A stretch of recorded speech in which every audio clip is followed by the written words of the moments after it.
YXBA is back, and I'm ready to mash some more buttons. Tiger uppercut! It's really kind of unfortunate that I have only had this channel running for about 6 or 7 weeks, because over the years I have had a lot of bones to pick with none other than Micheal Pachter. And so why don't I like Micheal Pachter? Well, in the interest of plain speaking, he's an idiot.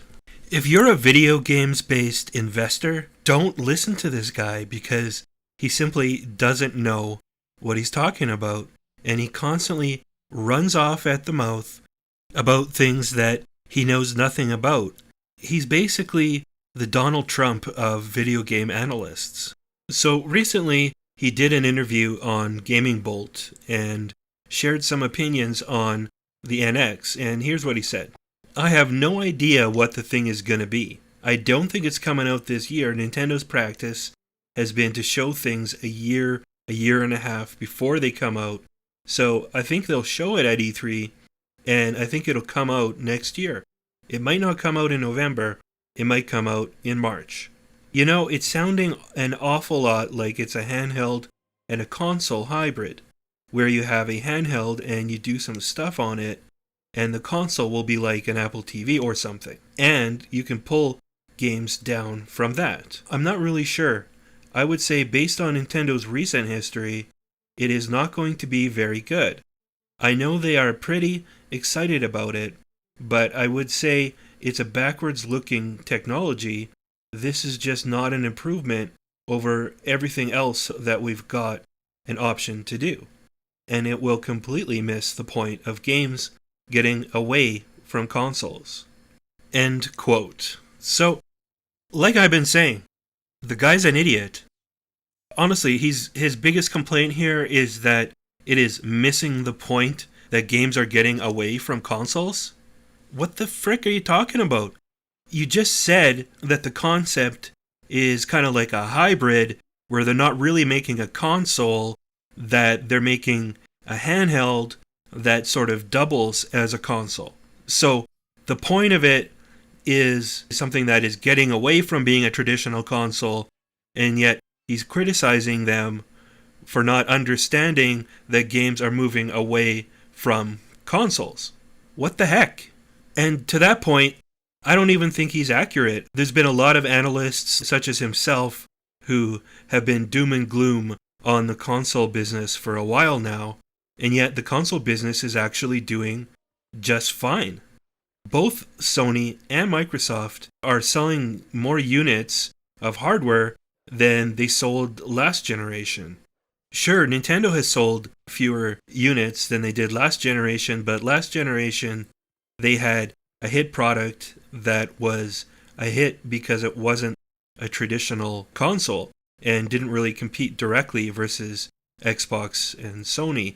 So the actual audience for traditional consoles is growing this generation like it has grown pretty much every single generation. The problem with Micheal Pachter is that he's a super fanboy for certain things. He's a fanboy of Xbox. He's a fanboy of Apple. You know, I remember when the 3DS came out, he was hyping up this Apple 3D patent that was going to totally steal Nintendo's thunder on the 3DS. And, well, where is it? He loves Apple so much and basically worships the ground that they walk on. And yet, when's the last time Apple actually released a new product that was successful? The Apple TV has been flat.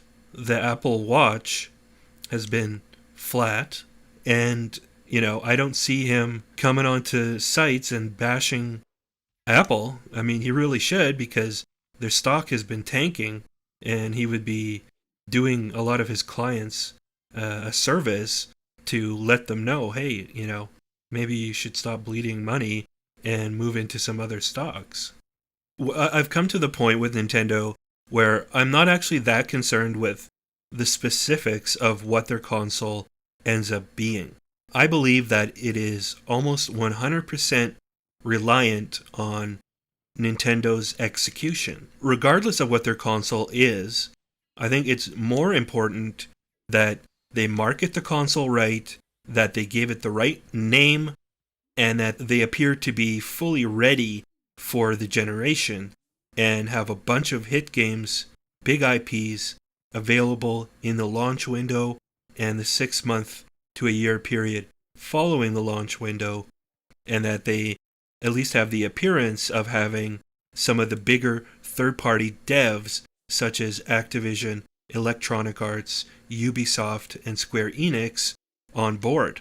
If you could tell me that those things that I just mentioned, Nintendo will nail and get it exactly right, I'm not too concerned about what kind of bells and whistles the machine has. They could come out with the most wonderful, powerful machine, but if it was poorly marketed and third parties didn't like it, they were not on board, and Nintendo was slow to get their big IP onto the machine, it would fail.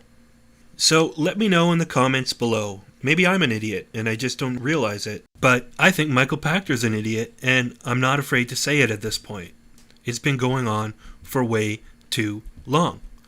So give me your thoughts in the comments below, and I look forward to hearing from you. This has been Colin Unger, reminding you to keep your thumbs glued to YXBA, and always remember to select Start. If you enjoyed this video, click like and subscribe.